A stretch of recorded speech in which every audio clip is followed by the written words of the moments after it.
Hey everybody, let's go ahead and take a look at this cool lunchbox. It is a heated lunchbox. Comes in different colors. This one is white. It comes in black and it looks like a dark purple. Let's go ahead and take a look what it comes with.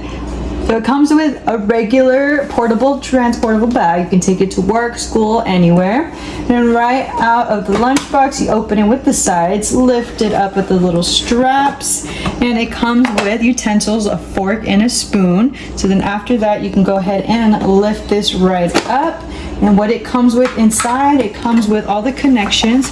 So it comes with the one that goes into the wall, and it goes in with the car one, which is really cool. And it comes into this little compartment. So when you're done with it, you can go ahead and stick it back in here. Very super simple and compatible.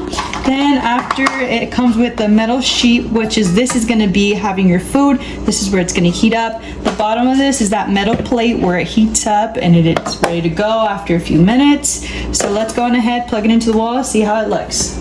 All right, so we went ahead and plugged it into the wall. So on the side of this little portable heating lunchbox has a little flap where you can go ahead and put the connection. So it's super simple, super easy. You just plug it in, the light turns on here, and you go ahead and put whatever food that you want here. I have a little bit of rice, beans, and chicken. Put it flattened out, and it'll take about maybe a few minutes to heat up. All right, another cool thing too, so where the fork and the spoon is, when you remove these out when you're ready to use, there is a warning label that says, when heating, open the stopper to release the air pressure. So what you do with that holder, you literally lift it up so you see the venting right here so that the air pressure can come out rather than just stay inside. So then release these, have these loose, and when it heats up, it is ready to go, and you're ready to open it, and your lunch will be ready.